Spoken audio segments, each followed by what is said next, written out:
Persaingan ketat antara Kasat Andika dan Kasal Yudo menjadi Panglima TNI. Pembahasan calon Panglima Tentara Nasional Indonesia kian hari semakin kencang saja. Hal itu memang menjadi kewajaran. Maklum, pemilihan Panglima TNI memang selalu menyedot perhatian publik. Karena bagaimanapun juga, Panglima TNI merupakan salah satu jabatan strategis di negeri ini. Sehingga setiap isu yang berembus mengenai kandidat TNI 1 selalu menarik untuk dibincangkan dan dijadikan pembahasan di kalangan publik. Panglima TNI ke-20 Marsikal Hadi Cahyanto pada 8 November 2021 akan berusia 58 tahun. Sudah menjadi tradisi di TNI, sebelum memasuki purna tugas, pengganti Panglima TNI sebelumnya sudah terpilih. Bahkan Presiden yang memiliki hak prerogatif memilih Panglima TNI biasanya sudah menetapkan kandidat jauh-jauh hari. Saat ini ada dua nama yang santer disebut-sebut sebagai calon Panglima TNI. Pertama, Kepala Staf Angkatan Darat Jenderal Andika Perkasa. Berikutnya, Kepala Staf Angkatan Laut Laksamana Yudo Margono. Dua orang itulah yang bisa menjadi Panglima TNI ke-21. Hal itu lantaran syarat mutlak menjadi Panglima TNI harus pernah menjabat sebagai Kepala Staf. Berdasarkan Pasal 13 Undang-Undang Nomor 34 Tahun 2004 tentang TNI, jabatan Panglima TNI dikunci hanya untuk perwira tinggi bintang 4.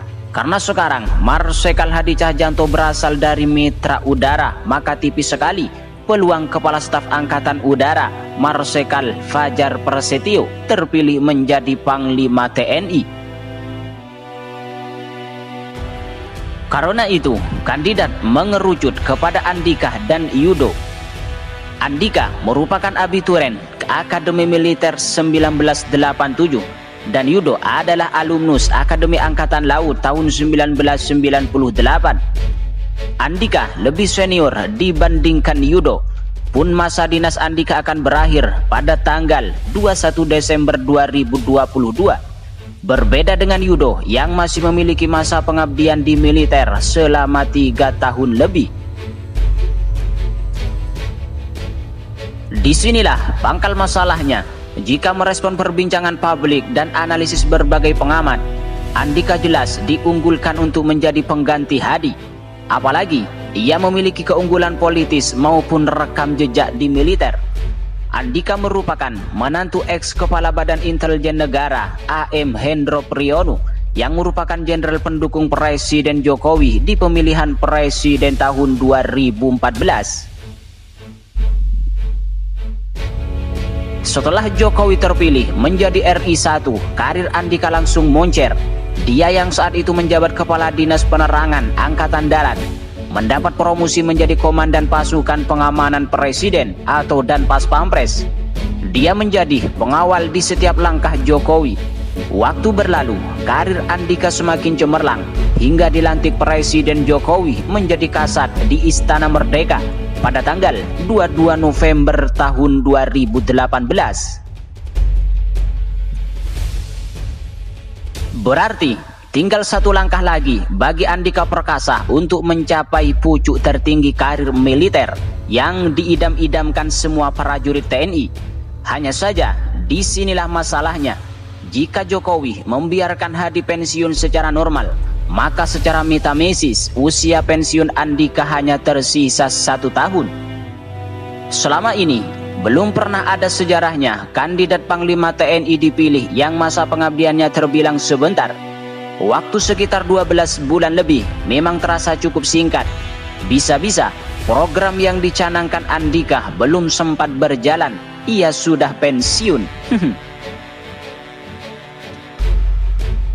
Itulah handicap yang dihadapi Andika untuk terpilih menjadi Panglima TNI. Karena itu, selama ini Panglima TNI terpilih minimal memiliki masa pengabdian di atas 1,5 tahun atau idealnya lebih 2 tahun menjelang pensiun. Apalagi kalaupun memang Jokowi sreg dengan Andika, ia tentu tidak akan menunggu Hadi memasuki purna tugas. Bisa saja Jokowi menunjuk Andika sejak lama menjadi Panglima TNI dengan mempercepat masa pengabdian Hadi. Apalagi Hadi sudah menjadi Panglima TNI sejak Desember tahun 2017 usai menggantikan Jenderal Gatot Nurmantio yang masa pensiunnya diperpendek. Disinilah publik bertanya-tanya, apakah ada ganjalan bagi Jokowi untuk memilih Andika? Berbeda dengan Yudo, dia di dalam posisi underdog sebagai calon Panglima TNI. Dia meraih jabatan bintang 3 sebagai Panglima Komando Gabungan Wilayah Pertahanan. 1. Pada 2019 sampai dengan tahun 2020, juga berkat Hadi, jabatan itu juga baru ada merujuk peraturan Presiden nomor 66 tahun 2019 tentang susunan organisasi TNI. Dengan kata lain, Yudo mendapat anugerah dengan pemekaran di struktur organisasi Mabes TNI karena terpilih untuk menduduki posisi Pati Bintang 3. Hanya setahun menjadi Pangkongbiahan 1, Yudo mendapat promosi dengan dilantik Jokowi di Istana Merdeka pada tanggal 20 Mei 2020 menjadi Kasal. Jika melihat dinamika pemilihan Kasal, jelas sekali Yudo juga sebenarnya tidak diunggulkan. Kasal Yudo bisa mulus-mulus meraih pangkat Laksamana Madya dan Laksamana sepertinya karena memiliki kedekatan dengan Hadi. Hadi merasa percaya dengan Yudo sehingga mantan Panglima Komando Armada 1 tersebut bisa terus mendapat kenaikan bintang. Dalam fase pemilihan Panglima TNI, Yudo patut bersyukur namanya ikut diperhitungkan.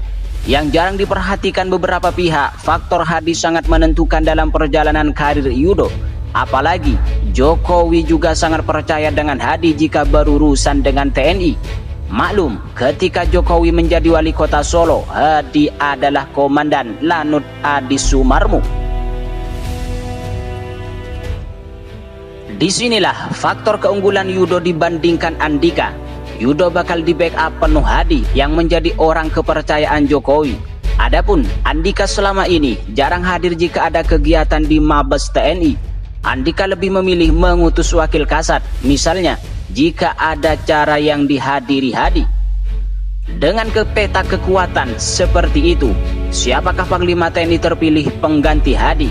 Untuk pastinya, tentu saja namanya hanya diketahui oleh Jokowi dan Allah Subhanahu wa Ta'ala.